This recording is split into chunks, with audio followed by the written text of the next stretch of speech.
가장 오래된 레슬링의 기록은 원시 시대의 벽화입니다. 격투나 무술에 아무런 지식이 없는 사람이 맨손 전투, 즉 싸움을 하게 되면 주먹이나 발을 날리며 시작하지만 어쨌든 싸움은 그라운드로 가기 마련입니다. 그래서 주짓수가 잘 알려지지 않았을 당시 주짓대로들이 격투기 단체들을 쓸어 담을 수 있었던 것이죠.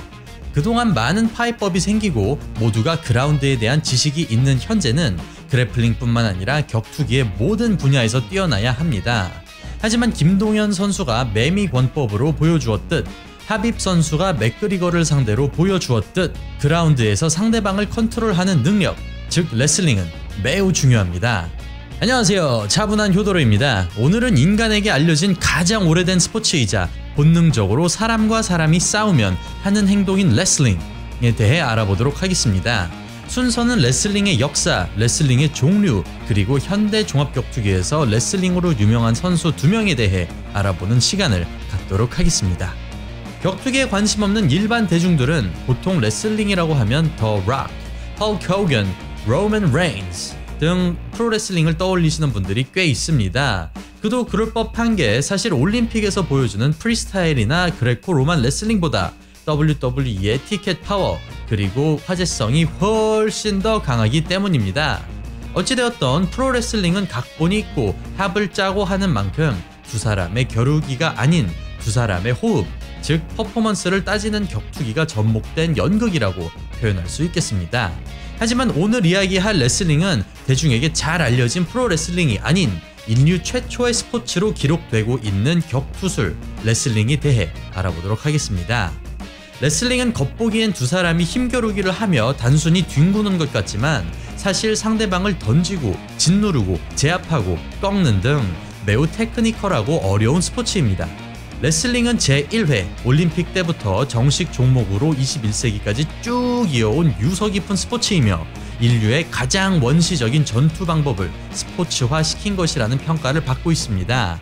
레슬링이라는 단어가 영어여서 그런지 왠지 레슬링이라고 하면 서양인들의 스포츠인 것 같지만 사실 씨름은 코리안 레슬링이라고 불릴 때도 있으며 수모나 유도도 재패니스 레슬링이라고 불릴 정도로 레슬링이란 단어는 매우 폭이 넓게 해석될 수 있습니다. 고대 레슬링은 몸에 올리브 기름을 바르고 했다고 합니다. 이유는 아직 확실하지 않지만 격투기 팬으로서 생각하면 비주얼은 상당히 재밌었을 것 같긴 하네요. 경기의 페이스가 매우 빨랐을 것 같습니다. 고대에서 레슬링엔 여러가지 종류가 있었는데요. 그 중에서도 크게 씨름처럼 모래밭에서 하는 스타일의 레슬링과 진흙으로 된 바닥에서 하는 레슬링으로 나뉘었습니다. 룰만 따지고 보면 상대방을 3번 바닥에 맺혀야 하는 모래밭 스타일의 레슬링은 그레코 로만 레슬링의 시초라고 할 수 있겠죠. 중세시대에도 레슬링은 유럽에서 매우 큰 인기가 있는 대중 스포츠였으며 지금까지도 그 전통은 이어져 내려오고 있습니다. 그렇다면 지금부터 현대 시대에서 가장 인기가 많고 흔한 2가지 스타일의 레슬링에 대해 알아보도록 하겠습니다. 첫 번째로 알아볼 레슬링 스타일은 프리스타일 레슬링 혹은 자유형 레슬링이라 불리우는 이 스타일입니다. 현대 격투기에서 자주 볼 수 있는 슬램이나 테이크다운 같은 기술이 자주 나오는 스포츠이죠. 프리스타일 레슬링의 가장 중요한 점은 전신을 공격할 수 있다는 것이며 상대방을 테이크다운하거나 누르기 혹은 등을 바닥에 닿게 핀에 성공하면 점수를 받습니다. 지금 화면에 나오고 있는 프리스타일 레슬링 하이라이트에 나오는 많은 기술들 역시 이미 UFC나 프라이드 혹은 로드FC 같은 격투기 단체에서 많이 보셨을 겁니다. 싱글레그나 더블레그 테이크다운 같은 종합격투기에 자주 쓰이는 기술들을 많이 가르치며 프리스타일 레슬링 출신의 유명한 선수로는 티토 오르티즈, 케빈 랜들맨, 마크 콜먼, 헨리 세후도, 요엘 로메로, 데니얼 코미에, 브록 레스너 등이 있습니다. 그렇다면 그레코 로만 레슬링은 어떻게 다를까요? 레슬링의 또 다른 스타일인 그레코 로만형 레슬링은 룰이 프리스타일과 꽤 많이 다릅니다. 자유형 레슬링과 비교하자면 꽤 제한적으로 보일 수 있는데요. 그레코 로만에서는 상대의 상반신, 즉 허리 위만 공격이 가능하기 때문에 다리를 잡거나 다리를 걸어 상대의 균형을 무너뜨리는 기술은 반칙입니다. 다시 말해 싱글레그나 더블레그 같은 테이크다운은 볼 수가 없죠. 이 같은 룰들 때문에 대중들은 이 같은 규제가 없는 자유형이 시각적으로 더 화려하기 때문에 선호한다고 합니다. 그럴만도 한 게 자유형은 페이스가 매우 빨라 갑자기 점수가 갈리고 승패가 나뉘는 만큼 경기 내내 박진감 넘치는 전투가 계속되기 때문입니다. 그레코로만 스타일 자체가 박진감이 부족하다는 게 아니라 앞서 말씀드린 대로 시각적인 박진감이 부족해 지루해 보일 수 있는 평을 받는다는 겁니다. 그 이유는 바로 제한적인 룰 때문인데요. 이 때문에 그레코로만은 클린치 싸움에 매우 큰 중점을 두고 있습니다. 또한 그레코-로만에서 일정 시간 동안 승패가 갈리지 않으면 축구의 승부차기와 비슷한 맥락으로 파테루, 일명 빠떼루 자세에서 승부를 가려냅니다. 빠떼루 자세는 예능이나 광고 등에서 동성애자 같다며 개그 소재로 자주 사용되긴 합니다. 하지만 운동을 하는 사람들 중에는 마음이 넓은 사람들은 이해해주겠지만 운동에 남다른 자부심이 있는 분들은 매우 불쾌해 하실 수 있으니 농담이라도 그런 코멘트는 삼가하시는 게 좋을 것 같습니다. 아무튼 빠떼루 자세에서는 한 선수는 바닥에 손바닥을 대고 엎드려 있으며 다른 선수는 그 등을 잡고 손바닥을 바닥에 닿고 있는 상대를 뒤집으려고 하는 게 바로 목적입니다. 또한 상대를 공격할 생각이 없이 시간을 질질 끌거나 지나치게 소극적으로 경기 운영을 하는 선수에겐 페널티가 주어지는데요. 이렇게 지루하게 경기를 운영해서 벌칙을 받는 선수는 빠떼루에서 하위 포지션을 하고 경기가 재개됩니다.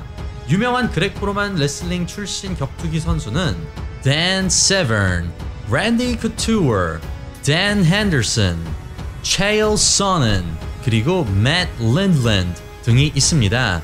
한 가지 유의하셔야 할 점은 꽤 많은 이들이 양쪽 레슬링을 모두 수련했지만 여기서 파이터들을 나누는 방식은 그들의 메인 레슬링 스타일이라는 것입니다.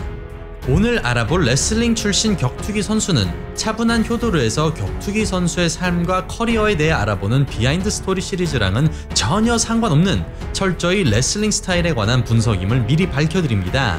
돌려 말하자면 오늘 소개하는 두 명의 레슬링 베이스 선수들은 가까운 혹은 먼 미래에 언젠가는 저희 방송에서 제대로 비하인드 스토리 시리즈로 커버할 선수들이라는 것입니다. 기대해 주십시오. 아무튼 오늘 소개해드릴 첫 번째 선수는 심권호 선수입니다. 심권호 선수는 운동선수로서의 생활은 둘째치고 예능이나 해설 등 다양한 활동으로 대중들에게 얼굴이 잘 알려진 레슬링 선수입니다. 그의 특이한 목소리와 말투 그리고 유쾌한 성격 덕분에 대중들의 사랑을 손쉽게 가져갈 수 있었는데요. 구설수가 없었던 것도 아니고 생활고나 알코올 중독 등 롤러코스터 같은 삶을 산 것도 사실이지만 그만큼 산전수전 공중전을 모두 겪은 그는 인생의 강자라고 할 수 있겠습니다. 심권호 선수는 48kg 체급으로 레슬링을 시작했으며 본래는 자유형 레슬링으로 운동을 시작했지만 이후 자신과는 그레코로만이 더 맞는다며 그레코로만형으로 전향했습니다. 그는 치열한 경쟁을 뚫고 1993년부터 대한민국의 자랑스러운 국가대표로 활동했습니다. 1993년 세계 선수권 동메달로 기분 좋은 스타트를 끄는 그는 1994년 히로시마 아시안게임에서 금메달, 1995년 세계 선수권에서 또 금메달, 1995년과 1996년 아시아 선수권에서는 2년 연속 우승을 하고 올림픽 진출권을 따냅니다. 1996년 올림픽에 출전한 심권호는 대진호는 최악이고 초반부터 라이벌 선수와 숨막히는 접전을 펼치는 등 매우 드라마틱한 경기가 이루어졌으며 결국 그는 대한민국의 100번째 금메달의 주인공이자 애틀란타 올림픽 첫 금메달의 주인공으로 등극합니다. 아쉽게도 이때 올림픽 레슬링은 체급을 줄여가는 절차를 밟고 있었으며 1996년을 마지막으로 심권호 선수의 체급인 48kg급은 사라집니다. 강제적으로 체중을 감량해야 하는 상황에 놓인 심권호 선수는 그 위에 있는 54kg급으로 올라가서 열심히 운동을 했지만 결국 슬럼프에 빠지고 맙니다. 곧 자신의 새로운 몸무게에 적응하고 다시 전 세계를 쓸어담는 천재형 레슬러가 되긴 하죠. 48kg로 금메달을 딴 지 4년 후 2000년 시드니 올림픽에서 54kg로 출전한 심권호는 당시 세계 최강이라 평가받던 쿠바의 리바스 선수를 상대로 8대0 스코어를 만들어 놓고 남은 시간인 4분 동안 필사적인 방어에 성공해 금메달을 따냅니다. 이렇게 다른 두 개의 경량급 체급에서 그랜드 슬램을 달성하는 지구상에 존재하지 않는 기록을 세웁니다. 너무 자랑스럽습니다. 레슬링이 비인기 종목인 대한민국에선 심건호 선수의 업적이 사실 크게 칭찬받지 않는 경향이 있긴 하지만 그는 전 세계 모든 레슬러의 존중을 받는 그런 레코드 홀더입니다. 아무튼 심건호 선수의 가벼운 비하인드 스토리는 여기서 마치도록 하고 조만간 풀 스토리를 들고 오도록 하겠습니다. 많은 관심 부탁드릴게요. 그리고 오늘 소개해드릴 두 번째이자 마지막 레슬러는 얼마 전에 맥치킨 형, 코너 맥그리거를 후드려 패버린 파이터 하빕입니다. 하빕은 심건호 선수와는 다르게 자유형 레슬링과 러시아 레슬링이라고 불리우는 삼보에 집중하였습니다.